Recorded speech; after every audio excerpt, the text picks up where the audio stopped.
한국도시연구소라는 민간 연구소에서 일하고 있는 홍정훈 연구원이라고 하고요. 제가 오늘 준비한 주제는 최근에 이제 부동산 문제가 좀 심각한 상황에 이르렀다라는 대중적인 인식에 깔려 있고, 그 상황과 맞물려서 우리 청년 세대는 앞으로 부동산 문제에 대해서 어떻게 대응해야 할지, 그리고 이 험난한 시국에 우리가 어떻게 해야 가장 경제적으로 현명하고 앞으로도 지속 가능한 선택을 할 수 있을지에 대해서 좀 고민해보는 시간을 가졌으면 해서 이런 주제를 준비해왔고요. 그래서 제가 오늘 질문 4가지를 이렇게 준비해봤어요.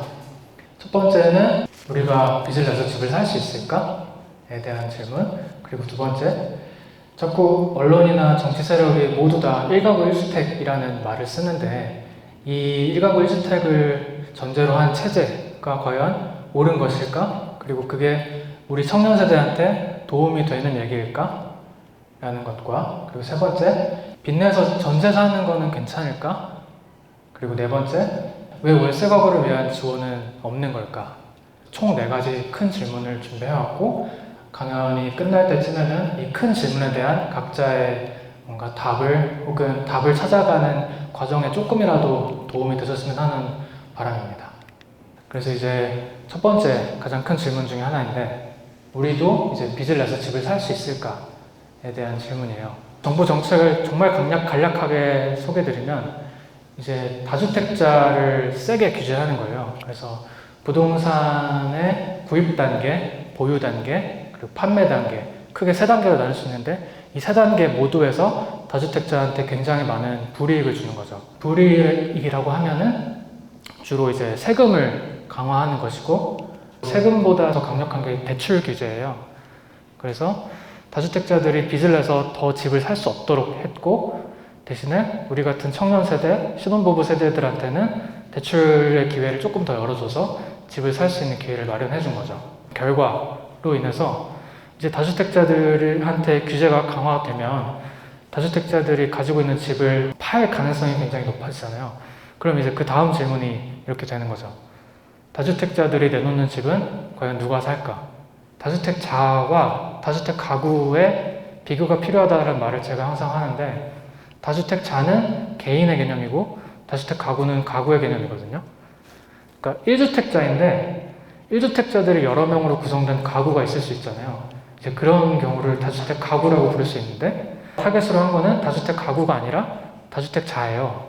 2015년부터 2018년까지 일반 가구들이 소유한 주택수가 100만 채 정도 늘었거든요. 근데 이 100만 채 정도가 늘었는데 다주택 가구가 소유한 주택수도 100만 채 늘었어요. 그리고 1주택 가구가 소유한 가구 수는, 그러니까 하나의 주택을 소유한 가구 수는 한 20만 채 정도밖에 안 늘었어요. 주택 공급을 확대하라는 얘기도 지금 계속해서 나오고 있는데, 주택 공급을 확대했더니 여러 채의 주택을 가진 가구가 더 많아졌다, 대부분이다 라고 볼 수 있을 것 같습니다. 주택 가격이 지금 굉장히 높게 형성되어 있고, 그거에 비해서 우리 청년 세입자들의 소득은 너무 낮으니까 당연히 살 수 없는 거고, 그러면 조금 여력이 있는 1주택 가구들이 조금씩 돈을 더 모아서 약간 소유권을 분산하는 방식으로 하나의 가구가 여러 채의 주택을 소유하는 형태로 바뀔 가능성이 높다. 다주택자들이 집을 팔면 어떻게 될까요? 그 재혼이 안 늘어나잖아요. 오히려 더 줄어들 수도 있고, 그러면 우리를 위한 주거복지 정책의 재원이 줄어드는 거거든요. 그래서 다주택 가구를 앞으로 어떻게 줄여나갈 것이고, 그리고 다주택 가구들이 소유한 주택을 우리같이 집이 없는 사람들이 어떻게 하면 그 주택에 안정적으로 살 수 있게끔 할 것인가에 대한 질문을 계속해서 던져봐야 할 것 같습니다. 그래서 우리 같은 사람들을 위해서 어쨌든 이런 정부에서 대출 지원 제도를 운영하고 있어요. 그래서 가장 큰 2가지가 디딤돌 대출과, 그리고 이제 보금자리 론이라는 게 있는데, 디딤돌 대출부터 보면은 주로 이제 신혼부부를 대상으로 하고 있고, 이제 연소득 기준을 충족하면 최대 2억 원까지 대출을 해줘요. 상환 기간은 10년부터 30년까지 본인이 선택할 수 있고, 그 상환 기간이 짧을수록 금리가 낮은 상품을 지금 정부에서 지원해주고 있어요. 보금자리 론도 비슷하고, 대신에 이거는 최고 금리는 약간 더 낮은데 최저 금리는 약간 더 높아요. 대신에 최대 한도가 조금 더 높고요. 사실 청년들도 받을 수는 있어요. 근데 청년들은 신혼부부보다 소득 조건이 약간 더 낮고 까다롭고 대출 한도도 더 낮아요. 그래도 아파트 같은 주택 유형이 아니라면 이런 대출 제도를 이용해서 집을 살 수는 있다. 이렇게 주택 가격이 높은 것은 맞지만 대출 제도를 이용해서 집을 살 수는 있다 라는 걸 설명드리고 싶었고, 사실 한국은 되게 뿌리 깊은 1가구 1주택 체제를 유지해 왔어요. 그래서 3억 원에 취득한 주택을 3억 5천에 팔아서 5천만 원 시세 차익을 얻어도 1가구 1주택이기만 하면 이 시세 차익에 대한 세금을 한 푼도 안 내요. 사실 이러한 장치들이 어떻게 보면 장기적으로 한국의 주택가격, 부동산 가격을 계속해서 상승시키는 요인으로 작용해왔다고 볼 수밖에 없을 것 같아요. 그리고 이러한 제도가 우리 같은 주거 안정이 필요한 청년 세대들한테 굉장히 큰 비극으로 다가오게 되는 거죠. 그래서 제가 항상 하는 고민 중에 하나예요. 1가구 1주택 체제는 도대체 누굴 위한 것일까? 제 얘기를 먼저 말씀드리면, 저는 무주택자이자 무주택 가구이고 저의 부모님도 무주택 가구예요. 근데 이제 한국에서 가장 높은 비중을 차지하는 건 1가구 1주택 가구이죠. 1가구 1주택이라는 것의 가장 큰 맹점은 모두가 집을 사야 된다라는 것을 인식을 당연하게 여기고, 집을 살 수 없는 사람도 언젠간 집을 사야 한다, 집을 사는 걸 도와줘야 된다, 이렇게 얘기를 하고 있는 거죠. 근데 이 밑에 있는 계층을 위한 고려, 정책적 고려는 전혀 없어요. 그래서 사실 자금 조달 여력이 없는 계층의 목소리가 왜 이렇게 반영이 안 되고 있을까에 대한 질문을 항상 하고 있었고, 당사자로서도 좀 굉장히 안타깝다는 생각을 많이 하고 있습니다. 박근혜 정부와 문재인 정부의 정책을 비교해보면, 박근혜 정부는 빚내서 집 사라, 소득이 없어도, 자산이 없어도 빚내서 집을 살 수 있게 대출 규제를 엄청나게 완화했어요. 근데 우리한테만 완화한 게 아니라 다주택자들한테도 엄청나게 완화해줬죠. 그래서 집이 없는 사람도 집을 사고, 집이 많은 사람도 집을 또 사고, 그래서 전부 다 집을 사고픈 수요를 창출해서 주택 가격이 결국 오르도록 만드는, 그 목표는 집이 없는 가구를 없애는 거였죠. 이 정책 기조의 목표가 뭐였냐면, 주택 소유권에서 이제 공공임대주택을 공격적으로 늘리는 거는 사실상 불가능하다라고 판단을 해서 어떤 민간 지분을 조금 더 늘리는 거를 목표로 했었는데, 그 민간에 늘어나는 지분을 착한 다주택자 혹은 집이 없는 사람들한테 조금씩 나눠주자, 이런 정책 기조가 있었던 거죠. 문재인 정부는 정책 기조상으로는 무리하게 빚내지 마라 라는 명확한 메시지를 냈어요. 일단 다주택자가 빚을 내서 집을 살 수 있는 기회를 차단했고, 그리고 소득과 자산이 적은 계층은 이제 무리해서 빚을 내서 집을 못 사게 했어요. 민간이 소유한 이제 주택들 중에서도 상위 계층이 점점 그 비중을 늘려나가는 것을 억제하고 소유권을 약간 분산하는 방식을 택한 거예요. 문재인 정부의 정책 목표는 가구당 한 채 주택을 소유하는 체제를 강화하겠다. 여러 채가 아니라 한 채만 소유하는 주택을 강화하겠다. 그러니까 우리 세대의 관점에서 보면 이 두 정부가 거의 180도 다른 정책 수단을 가져갔지만 우리 세대에 미치는 영향은 거의 없는 것과 마찬가지다. 그래서 언론 기사들 같은 걸 보면 되게 단편적인 메시지들만 나오는데, 사실 이 부동산 문제라는 거, 그리고 우리의 주거권이 어떻게 지금 침해되고 있는지, 그리고 그 우리의 주거권을 보장하기 위해서는 어떤 정책들을 계속해서 우리가 주장하고 개선이 돼야 되는지는 좀 굉장히 복잡한 문제라서 앞으로도 많은 고민이 필요한 것 같습니다. 그럼 이제 빚을 내서 전세를 사는 거에 대한 질문도 한번 같이 해보려고 합니다. 청년 세대들을 위한 전세 대출은 크게 이제 버팀목 전세라는 게 있어요. 버팀목 전세 대출. 신혼부부를 기준으로 버팀목은 최대 2억 원까지 받을 수 있고, 최대 10년간 이용할 수 있고, 금리는 매매보다는 약간 싸요. 그리고 이 대출의 장점은 원금을 갚지 않아도 된다는 거, 사실상. 왜냐면 계약이 끝나고 내가 이 대출 제도를 이용하지 않거나 혹은 세입자로 살지 않겠다고 하면 그냥 그 계약금을 다시 돌려주면 이건 끝나는 거죠. 그래서 대부분은 이 보증금을 빌린 것에 대한 이자를 월세식으로 납부하는 선택들을 하고 계시죠. 그리고 버팀목 전세대출 안에 중소기업 청년들을 위한 제도가 따로 있어요. 그래서 이거는 중소기업 취업 청년인데 2인 가구인 신혼부부하고 소득 기준이 똑같아요. 근데 대출 한도는 대신 적죠. 최대 1억 원인데 금리가 1.2%예요. 또 이거는 전세 세입자들만 이용할 수 있는 게 아니라 보증금이 높은 월세 세입자도 이용할 수 있는 거거든요. 그래서 만약에 아직 이걸 이용하지 않고 있다라고 하시면 이거는 당장 내일이라도 알아보시면 좋을 것 같습니다.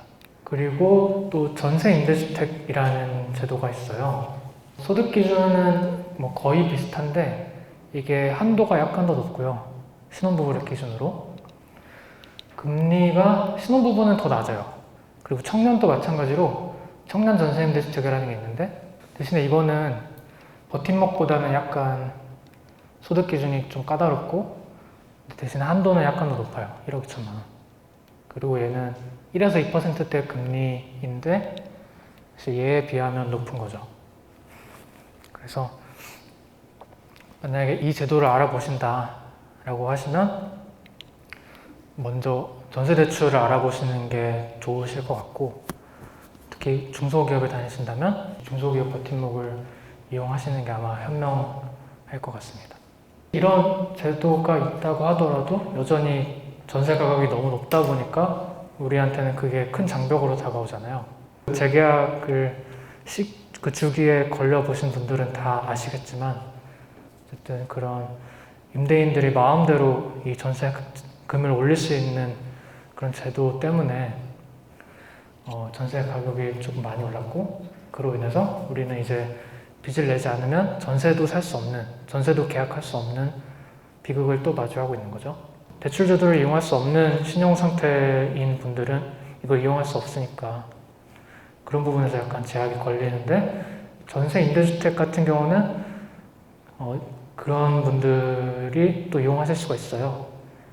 전세 임대주택 같은 경우는 이제 국가 중앙정부 혹은 지방정부에서 이제 매년 계획 목표를 할당해서 공고를 낸 다음에 신청서를 받아서 자격 조건이 되는 분들한테 지원금을 배분하는 방식인데 대출 제도가 더 매력적이다 보니까 임대주택은 미달되는 상황들이 발생하는 거예요.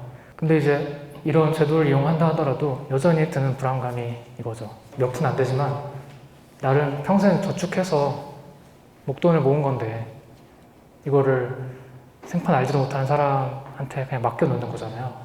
우리가 거의 평생 모은 목돈에다가 대출까지 껴서 겨우 보증금을 마련하고 있는데 우리가 그렇게 높은 보증금을 마련한 이유는 딱 하나잖아요. 월세를 줄이기 위해서. 그 월세를 줄이기 위해서 그런 선택을 했는데 사실 그 보증금을 집주인이 어떻게 써도 규제하는 장치가 없는 지금의 제도로 인해서 그 보증금으로 집주인들이 또 다른 집을 사거나 혹은 이미 세입자가 보증금을 이만큼 낼 것이다 라고 예상을 하고 자기 자금이 없음에도 불구하고 집을 무리해서 사버리는 거죠. 그래서 사실은 보증금을 규제하자는 목소리를 우리 같은 청년 세대들이 저는 더 강하게 내야 된다고 생각하거든요.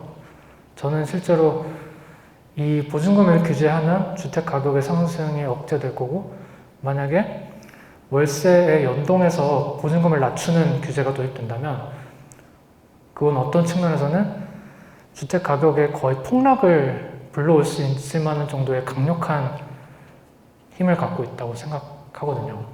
왜냐하면 다주택자 중에 세입자의 보증금에 끼지 않고 집을 사는 사람은 거의 없을 것이고 특히 1주택자 중에서도 세입자의 보증금을 끼고 집을 사는 사람들도 적지 않거든요. 그런 주장이 당장 실현되긴 어렵지만 어쨌든 계속해서 이런 문제 제기를 하는 거는 필요할 것 같습니다. 이제 월세 가구를 위한 지원은 도대체 뭐가 있을까? 우리한테 체감은 별로 되지 않지만 월세 세액공제라는 게 박근혜 정부 때 도입됐고 연소득 5,500만 원 이하이면서 월세를 살고 있는 사람들한테 쉽게 말하면 한두 달치 월세를 세액공제를 해주는 거예요. 연말정산할 때.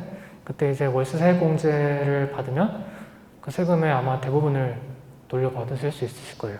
그래서 월세 세액공제 여태까지 한 번도 안 받으신 분들은 그거를 꼭 하시는 게 좋을 것 같고, 그 다음에 전세자금 대출이나 뭐 구입자금 대출에 내는 이자 비용, 원리금 상환 비용도 소득공제가 일정 부분 되기 때문에 만약에 연말정산할 때 그런 걸 입력 안 하셨다라고 하시면 그런 것도 이번 기회에 조금 알아보시는 게 좋을 것 같습니다.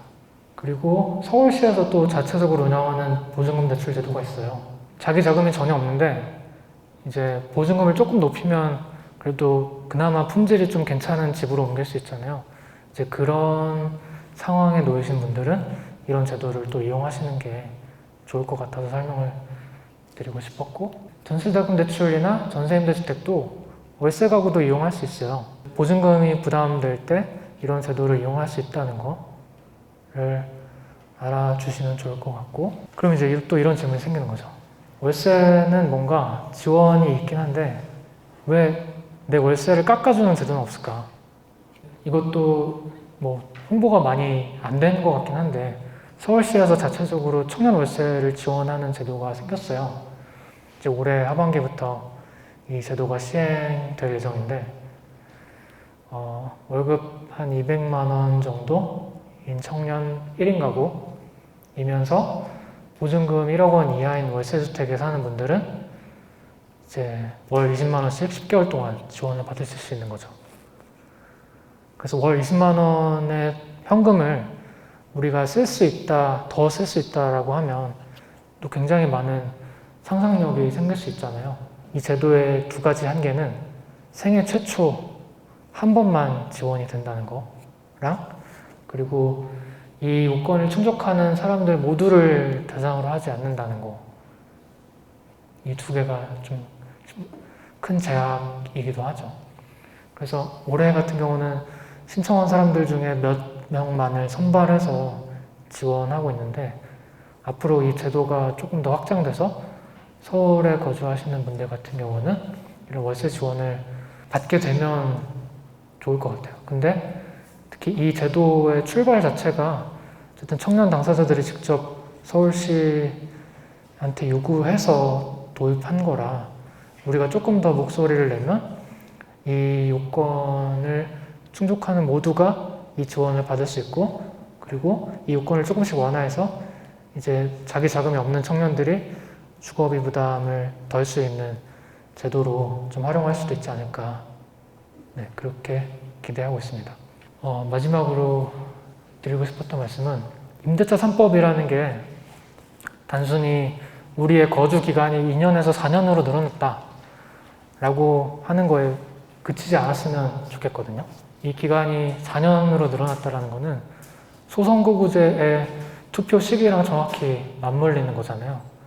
그래서 우리가 조금은 이 지역사회에서, 지역구에서 발휘할 수 있는 영향력은 조금은 더 커지지 않을까. 그래서 우리가 조금 더 이런 목소리를 많이 내야 특히 월세 가구나 전세 가구나 직접적으로 주거비를 지원하는 제도를 더 적극적으로 확대해라 라고 요구할 수 있는 기회가 조금 더 많이 생기지 않을까 하는 바람을 갖고 있습니다.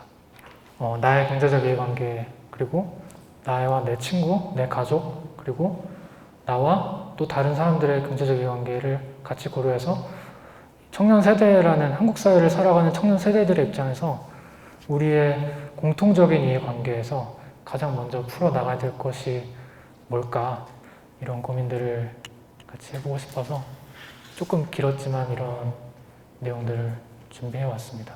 오늘 엄중한 시국에서도 소중한 시간 내주셔서 참석해 주셔서 감사합니다. 네, 오늘 이것을 마치겠습니다. 감사합니다.